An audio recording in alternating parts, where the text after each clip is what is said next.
జై తెలంగాణ, జై బీసీ. అందరు బీసీలే కదా, మరి చేతులు లేవా? తినొచ్చింది కదా మీరందరూ. రెండు చేతులు ఉంటే రెండు, ఒకటి ఉంటే ఒకటి. జై బీసీ, జై బీసీ. ఈరోజు ఈ సభకు అధ్యక్షత వహిస్తున్నటువంటి పిఎం అధ్యక్షులు కుమార్ గారికి, అట్లనే వేదిక పైన ఉన్నటువంటి పెద్దలందరికీ, తెలంగాణ నాలుగు మూలల నుంచి వచ్చేసినటువంటి తెలంగాణ బీసీ బిడ్డలందరికీ, సోదరులకు సోదరులకు, పత్రికా మిత్రులందరికీ పేరు పేరున నమస్కారాలు తెలియజేస్తా ఉన్నా. సోదరులారా, ఒక విషయం, 2014లో తెలంగాణ రాష్ట్రం ఏర్పడిన తర్వాత తెలంగాణ తొలి ముఖ్యమంత్రిగా కేసీఆర్ గారి నాయకత్వంలో నాకు బీసీ మంత్రిగా అవకాశం వచ్చింది. ఆనాడు మొట్టమొదటి అసెంబ్లీలోనే 55 సంవత్సరాలు కాంగ్రెస్ పార్టీ కావచ్చు, 18 సంవత్సరాలు దేశంలో బీజేపీ పార్టీ ప్రభుత్వం కావచ్చు, కానీ ఏనాడు కూడా బీసీల గురించి ఆలోచించినటువంటి ప్రభుత్వాలు లేవు. ఏ ముఖ్యమంత్రి గారు, ఏ ప్రధానమంత్రి గారు మరి ఏనాడు కూడా కోరుకోలే. నేను ఒక విషయం స్పష్టంగా చెప్పదలుచుకున్నాం.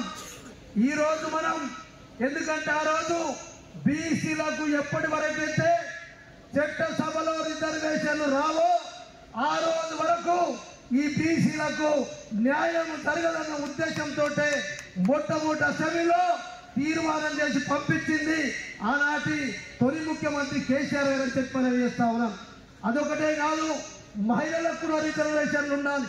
దాంతో పాటు ఏదైతే ఇలా బీసీ ప్రధానమంత్రి అని చెప్తున్నారు, బీసీ ప్రధానమంత్రి ఉండి కేంద్రంలో బీసీ మంత్రిత్వ శాఖ లేదు.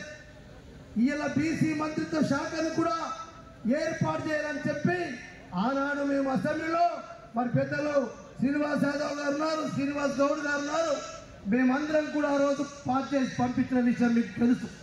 కానీ ఇలా ఆనాటి నుంచి ఈనాటి వరకు మరి ఇలా బీసీల పట్ల ఏదో నేను గొప్పగా చరిత్రాత్మక విషయాన్ని, ఎవ్వరు చెయ్యని సాహసాన్ని నేను చేస్తున్నాను చెప్పి ఈ పట్టపగలు ఓటుకు నోటు ఇచ్చినటువంటి దొంగ ఇలా రేవంత్ రెడ్డి అని చెప్పి మనం చేస్తా ఉన్నాను. నువ్వు బీసీలు అంటేనే నీకు నిజంగా కూడా చిత్తశుద్ధి లేదు. నువ్వు పెద్ద బీసీలకు తోయివి కాబట్టే నువ్వు కేవలం బీసీలను కామారెడ్డి డిక్లరేషన్ తో ఓట్లు వేసుకుంటచ్చు. కానీ ఇలా బీసీలకు అర్థమైంది, ఈ పచ్చి దొంగ రేవంత్ రెడ్డి జైలు పోయేటటువంటి దొంగ ఈ రోజు ముఖ్యమంత్రి కావడం మన బీసీలకే కాదు, తెలంగాణ ప్రజానికి కూడా శాపనార్థం అని చెప్పి కూడా నేను ఈ సందర్భంగా మనం చేస్తున్నా. అందుకొరకే సోదరులారా, సోదరుమణులారా, మరి ఎందుకంటే సమయం చాలా, ఇంకా ఎక్కువ మంది మాట్లాడే వాళ్ళు ఉన్నారు.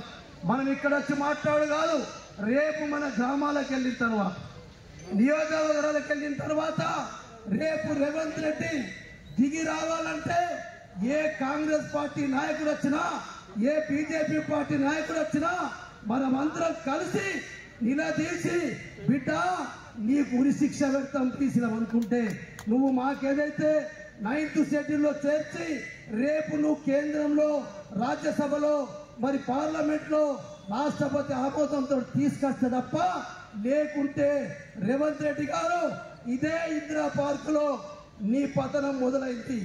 నీకు పాతరేస్తాం, నేను బొంద పెడతాం. బీసీలతో పెట్టుకున్నాడు ఎవడు మిగిలలే. అందుకొరకే రేవంత్ రెడ్డి గారు నువ్వు ఖచ్చితంగా 9th షెడ్యూల్లో చేర్చి 42% రిజర్వేషన్ ని చట్టబద్ధత కల్పిస్తా